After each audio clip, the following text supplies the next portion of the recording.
Started walking into the classroom. The way she was swinging her hair and swaying those hips, she sure made it hard for a brother to focus. My mother always told me that I was more than just a pretty face, that I needed to be able to make my own money so that no man could do me like my father did her. So my college goal was an MBA, not an MRS. Daddy's told me this story so many times I could recite it in my sleep.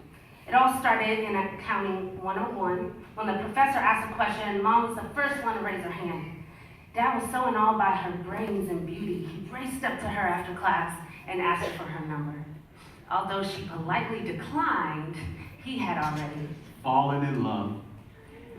I was on track to be a partner at an accounting firm. I didn't have time for a relationship. But when my mother was in college, she found herself pregnant and had to drop out of school while my father dropped out of our lives.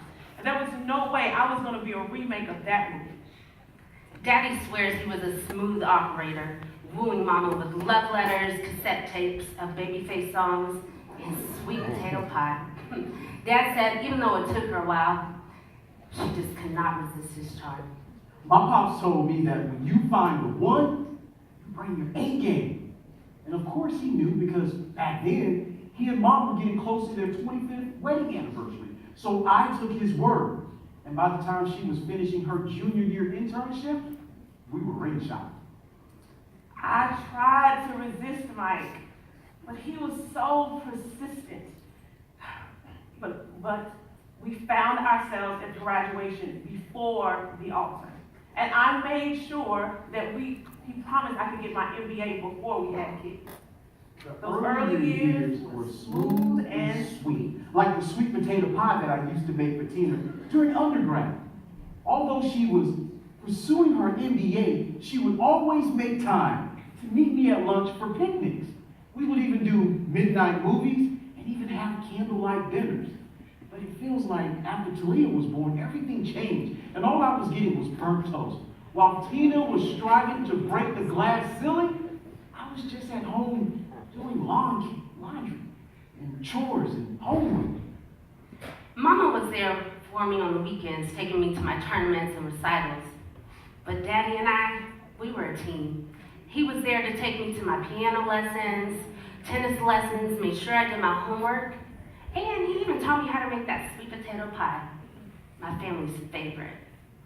Many nights, we'd wait for her to come home for dinner. Dinner was often cold by the time I got home. I was on the partner track. I thought Mike would be proud of me, but instead he just complained about how many nights I got home too late. And by the time he stopped griping, I thought that finally he was getting a better understanding. My parents made it look too easy. I mean, I knew that marriage would take some work, but I didn't know it would be this much of a struggle. My pops told me that if I took care of Tina, Tina would take care of me. So I just assumed that eventually she'd come back around and things would be the way they were. My parents started to change. They didn't watch TV together anymore. Dad was gone on the weekends with the guys. And yeah, Mom was there, but her laptop was never really far away. I tried to be understanding, even give her her space, just to stop that reverberating voice in my head. But when she called for the millionth time to say that she wasn't going to make it home for dinner, that voice in my head just shouted, Tina is not going to change. I never thought that we would get to this point. I thought eventually things would get better. I thought he understood my goals. I thought we had a plan and that we were a team and that he would support me. I thought he actually loved me. So now, I have 2 bedrooms, 2 Christmases, 2 sets of friends, 1 therapist, and no reason to bake. The sweet potato pie doesn't even taste the same. My pops asked me the other day, was this what I expected? And although I hated Tina for taking me for granted, I knew I loved her. I just wish we could have done things differently. I worked so hard to get it all. It never occurred to me that one day I would lose it all. I've listened to their love story for most of my life, and I never thought it would end like this.